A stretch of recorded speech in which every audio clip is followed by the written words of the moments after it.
good evening everyone, and welcome back to Travel Tips Tuesday. I'm very glad to be able to join you once again on podcast or Facebook Live, or maybe even the new YouTube channel that's out there as well.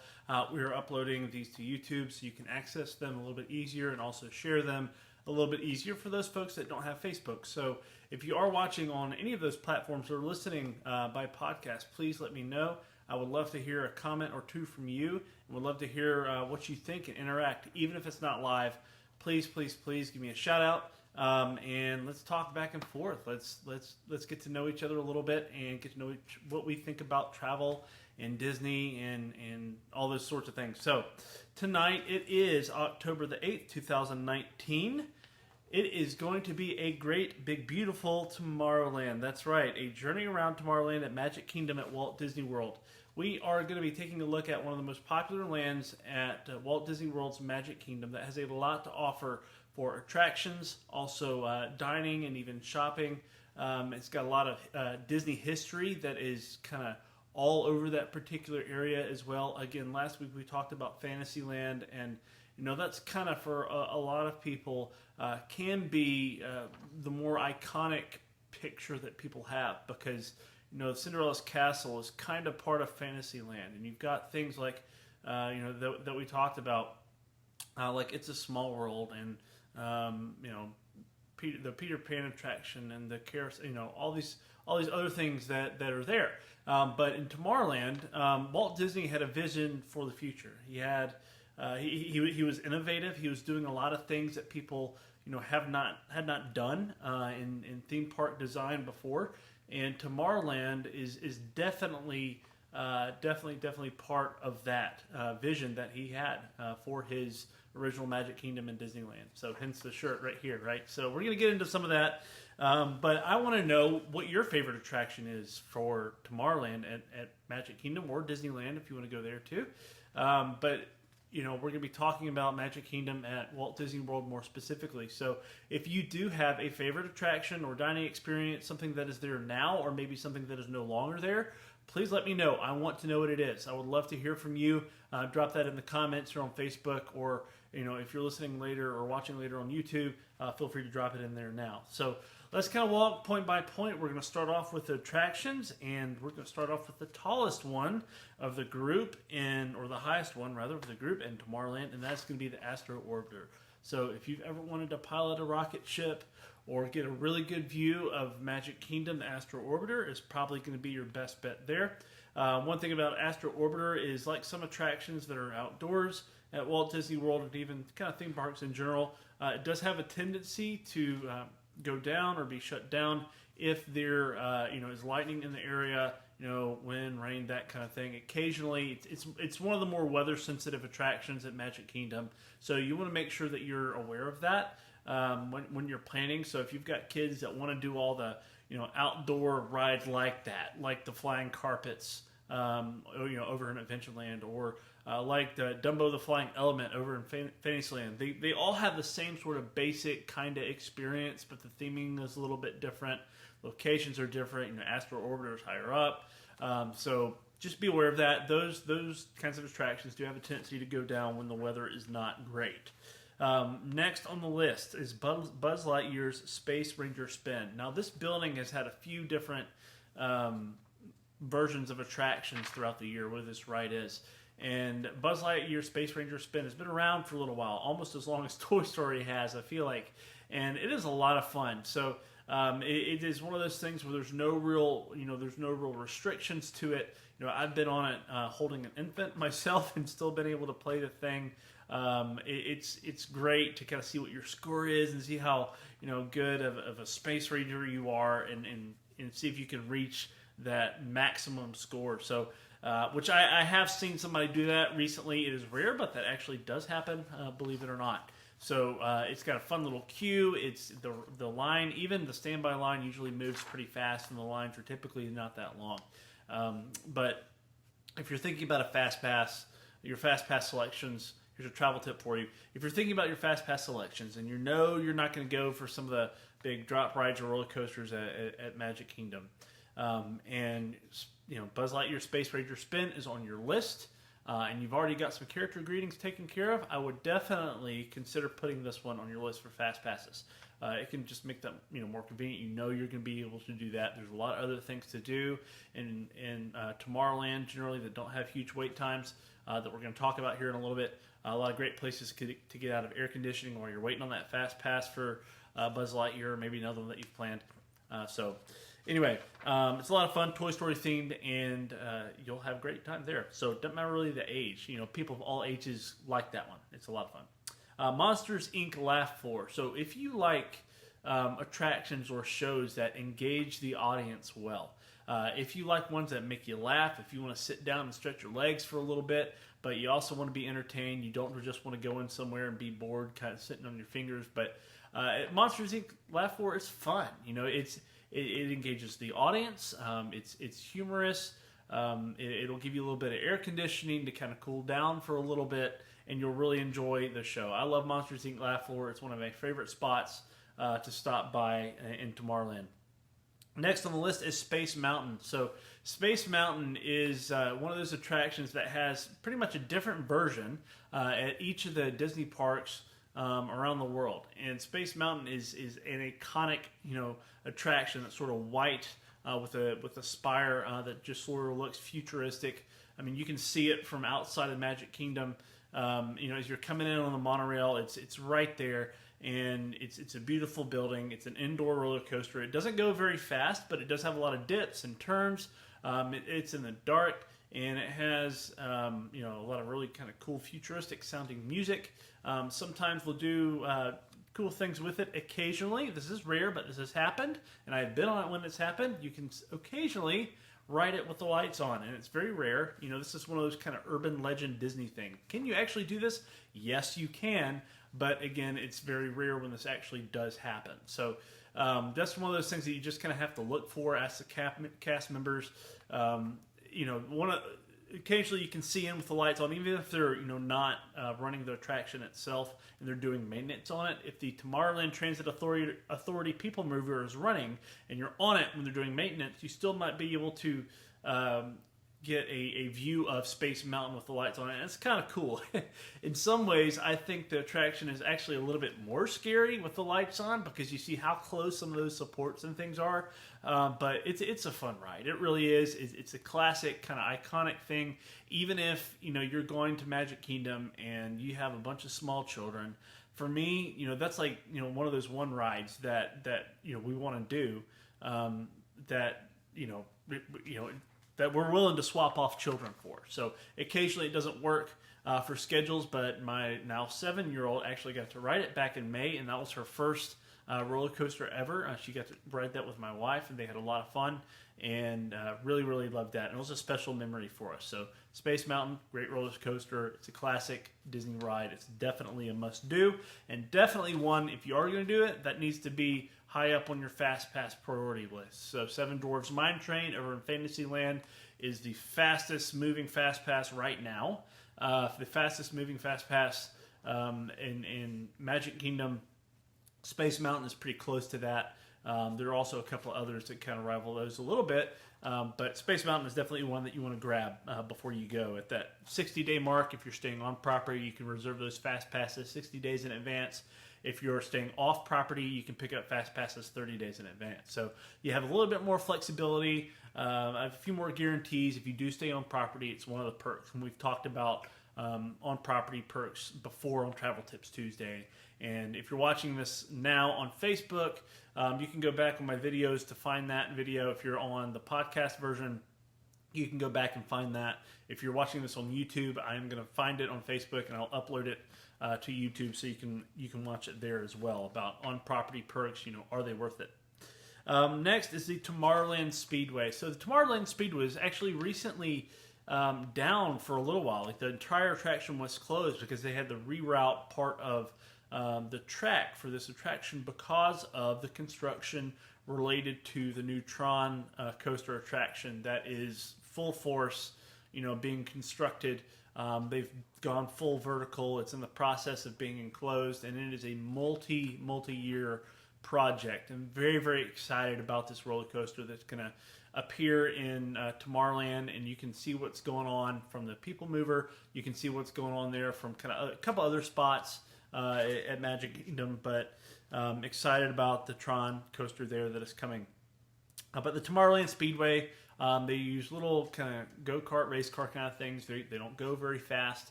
You can fit a couple people in them if you've got a little one with you. It's kind of fun to sort of drive around a little bit and sort of, I don't know, reminisce, talk, hang out. If you're looking for something that's kind of low-key, but these attractions, the cars rather, for this attraction are on guides. So that's one thing you've got to watch out for. It can kind of be like teaching a teenager to drive for the first time if you're not careful. But even the most seasoned of drivers, sometimes those guides that those cars are sitting on can cause you to jerk around a little bit. But it's fun. It was probably my favorite attraction, honestly, the first couple of times as a child that I went to Magic Kingdom. Absolutely loved that one, and it was great. I made my parents do it every time we went. Well, didn't make them, but complained about it enough that we actually did. But it was a lot of fun. So next on the list is the Tomorrowland Transit Authority People Mover. So this particular attraction is kind of one of those that you sort of look up and you see the little blue car sort of moving around throughout Tomorrowland. It goes around the Carousel of Progress, kind of goes through around Space Mountain, above Buzz Lightyear Space Ranger spin, and occasionally you'll hear this ominous voice speaking from above you if you're in Tomorrowland. And it's actually a really cool ride. Yes, it's outdoors. It kind of goes through some sort of indoor portions a little bit. It doesn't move fast. It's a great way to just sort of relax for a little bit. It is constantly loading and unloading. It's a great way to get some views of the Tron construction. There are some popular vloggers that are out there that use this specific ride to get shots of the Tron construction. So, can get some pictures of that. And again, it's a great way to learn a little bit about Tomorrowland as well and see some things. There are a couple of little kind of hidden spots there that you will not be able to see unless you go on the Tomorrowland Transit Authority People Mover. It's a classic Disney ride. There was a version of it at Disneyland for a little while, and the track is actually still there in Disneyland out in California.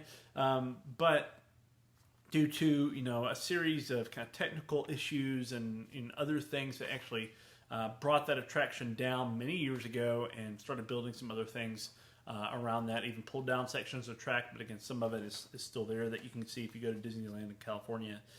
Next on the list is the Carousel of Progress. Now, the Carousel of Progress is probably the most historical, if you want to talk about Disney history. It's probably the most historical ride or attraction, rather, because it's an attraction kind of ride sort of thing in Tomorrowland and Magic Kingdom. And that is because this particular attraction started off as a concept called Progress Land. It was sponsored by General Electric. It was dreamed up and done by Walt Disney himself for the 1964-65 World's Fair. And it takes you through various scenes kind of history, starting off in the 20s and moving all the way up pretty close to the modern era where we are today. Some of the stuff in there is a little bit dated, but it kind of gives you a journey of history and how technology and progress in human history is kind of all work together, and how dreaming is important. And there's this very, very infectious song that will get stuck in your head, not like annoying like It's a Small World is. And I'm sorry if that song is automatically stuck in your head now that I brought it out or brought it up. But it's a great big beautiful tomorrow shining. There's a great big beautiful tomorrow shining at the end of every day. So it's this sort of message of hope and promise that's out there, and it's pretty cool. So I love this attraction. It is over 20 minutes long. So if you're tired, and even if you just need a little micro nap, you can go in and sit in these seats and shut your eyes and set your timer, hopefully on your watch or your phone, for 15-20 minutes. And you'll enjoy some cool air conditioning, some a fun little attraction if you want to keep your eyes open. But again, I love it. I love sort of the bit of history that's there. There are a few animatronics that's in it, but basically it's you walk in and the center of it. So there's the sort of center part where these different scenes are stationed. That stays still, and the entire outside of these few different rooms with the same number of seats in each one, it rotates around the center, so you get a different scene each time, and it's just pretty cool. The stories that it tells, again, about kind of progress in human history and whatnot from the 1920s kind of onward, is pretty neat. So I love Carousel of Progress. It's a lot of fun. And then this sort of this is kind of an attraction show sort of thing. This is not really I don't know. I wouldn't really put it up there with the rest of them, but if you do go to some of the major touring plan websites that are out there, hopefully I can help you with your personal touring plan. I would love to be able to do that. I don't charge anything for my planning fees. But there's this one called Cosmic Dance Party, and the Cosmic Dance Party is located over at Cosmic Rays Starlight Cafe, which is one of the spots in Tomorrowland for food that we're going to talk about in just a minute. There's music, there's this, crazy alien looking thing that sort of leads you in a bit of a dance party. And it's kind of fun, if you're looking for a place to let the kids get the wiggles out for a little bit. They've been either sitting in a stroller, you're tired, and you want to grab a bite or whatever the case may be. You can take a break there if you want. So again, if you are watching this, if you're tuning in, I would love, love, love to know what your favorite thing is about Tomorrowland, or maybe what your favorite thing of yesteryear is. Maybe there's something about Tomorrowland that is not there anymore that you absolutely loved. And if you say Stitch's Great Escape or Alien Encounter, I won't be your friend. I'm just kidding. I still will be a friend, but I might judge a little bit more. I'm kidding about that too. Anyway, so we're going to talk about dining now. And there's one thing I do want to point out about dining in Tomorrowland is that there's no table service dining in Tomorrowland, meaning there's not a restaurant that you can, as big as it is, as many attractions as there are in Tomorrowland, there are no table service restaurants there. But there are a lot of quick service options. There are a lot of little kind of carts in different places that you can go to grab a bite, and we're going to run through some of those right now. I'm going to try to mention all of them, but I may not talk in detail, the same of going through all of them. So first up is Anti-Gravity's Galactic Goodies, and it's kind of a food stand cart location. There's also the Cool Ship, which is another food standard cart. There's Cosmic Ray Starlight Cafe, which is a classic kind of quick service, counter service location where you can grab a lot of just, ready to eat, very kid friendly bites. And then there is the Rocket Tower Plaza Stage Ice Cream Cart. Fair enough there. You can go grab yourself some ice cream, and I'm sure in Florida that will definitely be something that you want, a little bit of ice cream. And you can find one thing about kind of snacks even throughout property.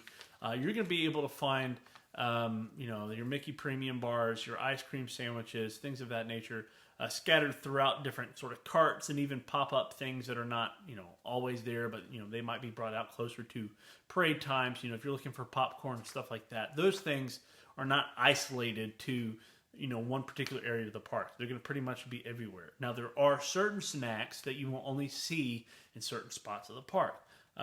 For example, and this is kind of a bonus travel tip, rolling back a few weeks, like the Dole Whip floats, the pineapple soft serve ice cream. It's really, you'll only see that over in Adventureland. You might only see the what do they call them? The spring rolls. So there's a spring roll cart that is commonly available over in Adventureland as well. LeFou's Brew, you're only going to get that over in Fantasyland. It's a non-alcoholic frozen kind of slushy sort of thing that you can get over in Fantasyland.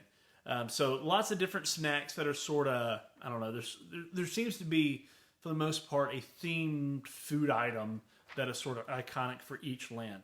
And in Tomorrowland itself, they used to have turkey legs there, so turkey lands are kind of an iconic Disney snack. You can get a lot of those. You can get those at every park. In Magic Kingdom, you can get them in a couple of different places. You used to be able to get them in Tomorrowland many years ago. You cannot anymore.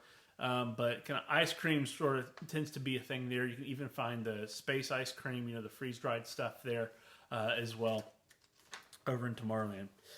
Space Dog, that's a food stand and cart in Tomorrowland. There's the lunching pad. It's one of my favorite places to stop by in Tomorrowland. There's the Tomorrowland and Fantasyland Concourse ice cream cart. So again, there's another option for you. Tomorrowland frozen treats, Tomorrowland popcorn cart. So again, you can get popcorn pretty much anywhere around the park. The Tomorrowland Terrace restaurant. So if you go in, to Tomorrowland, and you look off to the right and you see the store little terraced area. That is, there's a quick service location there. Sometimes that location is closed because on those terraces they'll actually host dessert parties on occasion. So those are additional ticketed events that are privately held. You have to buy those tickets, in advance. Many times they'll have private fireworks viewings for them. So if you're looking for something a little bit extra special for a few additional sweet treats, and those are available, I would highly suggest thinking about a dessert party. You can get some great seating and guaranteed seating, great snacks to end your day, and some great fireworks viewing for that. And then, last but not least, the Tomorrowland turkey leg cart. Again, the last time I was there, this cart was actually not there, but you can get turkey legs when they are there, so be on the lookout for that. Again, my trip planning services are free to you. I'm not sponsored for Travel Tips Tuesday. That's kind of intentional because I want to be able to help you. I want to connect with you. I want to hear your questions. I want to know how I can serve you and how we can learn from each other because I don't claim to know everything. Yes, I was a cast member at Disney for a little while. I visit there, once or twice a year. I've traveled with, by myself on my honeymoon. I've traveled with young children. I've traveled with large groups of people. I've traveled, I've helped multiple families go in one time. So all sorts of different trips that I've helped organize. I have a lot of experience with that and try to stay up to date. Why? So I can serve you. I don't charge anything for my planning services at all. I also don't get paid unless I book a trip for you or work with you for your trip and you travel. So if I book something for you, that's how that works. So if you're curious about that, people are like, why do you do this? How do you get paid? How do you get compensated? We don't get compensated until well after you return from your trip because we want to take that pressure off of you. We want to take that pressure off of also the agent themselves. So we want to make sure that we are able to give you all the tools for success for your trip so that everything goes smoothly. We want to be available to you. So again, if you have any questions about that, if you want to plan your next trip, if you are a Disney trip planning veteran, and you love doing this like me before, I was a Disney trip planning veteran and did this for friends, for myself. It was a lot of fun. Please ask me about that. Ask me about what it's like to be a Disney trip planner. Would love to talk to you about that. But again, if you do book trips yourself, because you love the planning, you love the magic, you love being able to get up in the morning and book those fast passes, you love being able to get those dining reservations on day one when they're available, that's awesome, but you're still paying for trip planning services at the end of the day. It is a lumped in part of your package because Disney gives you one price. Part of that price goes towards compensating their trip planners. They're either going to be, employees that work for Disney, or they're going to be, travel agents that are under an authorized Disney vacation planner. Like me, Travelmation is an authorized Disney vacation planner. I am not, but Travelmation is. I am associated with them. We are earmarked gold. We are chasing platinum, and I know we're going to get there. I'm really excited about what that means, and for us, that just means we have special access to specific hotlines to be able to serve you all well and engage with you and make sure your needs are met. So again, you have questions about that. That's just a little bit about how that works on my end. Would love to connect with you. Please share with me about your trip planning needs and what you want to do and the kind of experience that you're looking for. I'm not gonna send you somewhere that you don't want to go and you'll be unhappy with. I want to make sure you're happy with where you are, because these experiences, going to Disney or Universal or a cruise, or maybe even it's just up to the mountains or somewhere else, it's about building memories. It's about bonding together as a family, as friends. It's about creating those first few memories as a couple after you've gotten married. So lots of different reasons to travel, and I want to make sure that I'm in sync with those and that I am sensitive to them that I'm there to help walk with you every step of the way. So thank you so much again for joining me tonight. Just one other quick reminder this evening, some of the 2021 cruising schedules or itineraries are out for Disney Cruise Line, as well as several other cruise lines as well. This applies to pretty much every cruise line that's out there. If you are thinking about a cruise in 2020 or 2021 especially, the best time to book one is as early as possible. The cancellation policies are pretty generous, but if you've been dreaming about it, you can go ahead and pay that deposit now. And in many cases, not all, but in many cases, you can get the deposit back. And what I mean by that is if you decide to cancel your trip by a certain window, then you can get your money back 100%. Now, also, there are certain cruise fares out there that are what you call non-refundable deposit cruise fares. You want to be aware of those when you're planning trips. So, you might get a little bit cheaper rate, but you might lose your deposit.